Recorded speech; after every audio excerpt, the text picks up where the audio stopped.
Do you like boyfriends? Do you like weapons?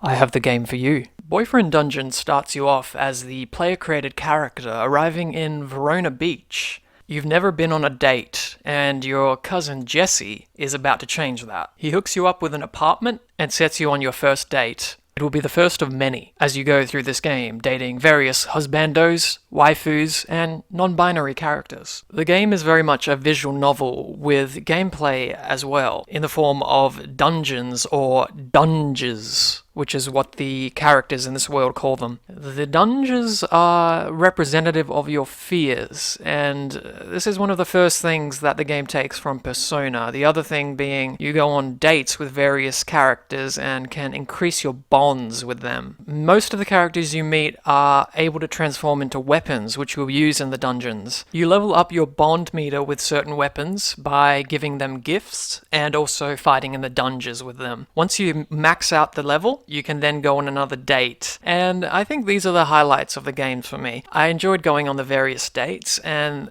there's actually no pressure to romantically date these characters. I only actually dated one of them. The rest you can basically friend zone, but it's still fun going through and seeing the various stories of these characters and how their transformation into weapons affects their lives and their various relationships with other characters. The more dates you go on, the more effective they will be in combat. Every level gives you an additional perk or ability with that weapon. If you want to max out every bond and see every story, it will take a slight bit of grinding. There is only 2 dungeons in the game, and I think this could have been expanded on. I would have liked to see a few more dungeons, especially when I had to go through them a few more times to increase every bond to the maximum level. It would have been nice to see some more variation there. There are, however, plenty of hidden rooms to find and various crafting ingredients to find, which you are able to, in your apartment, find recipes to craft various outfits, hats, which can give you extra bonuses in the dungeon,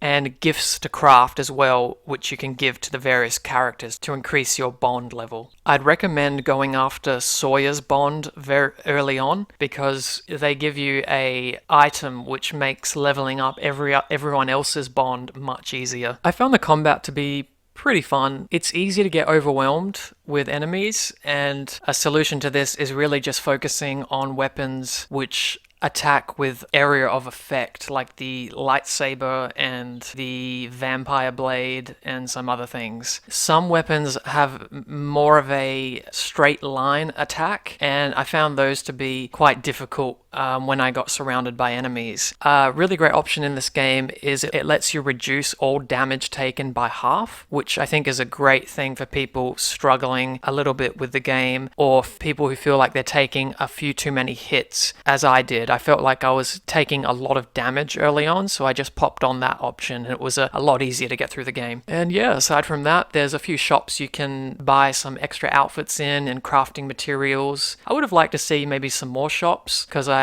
ended up having quite a bit of money at the end, and I just didn't really know what to spend it on. This game isn't very long. I would say it's around 15 hours, but it feels like that is a good length of time for this game. I wouldn't want this game to be like 40 hours long. I think it's a nice kind of bite-sized game to kind of enjoy the story, enjoy the characters, and yeah, it doesn't seem to be a New Game Plus mode, but again, I wouldn't really see the value of that, considering that it seems to be a very kind of one playthrough type of game. But yeah, highly charming game. Very cute in some of the ways it goes into the weapon transformation idea, and I think this is quite an enjoyable game if you give it a chance.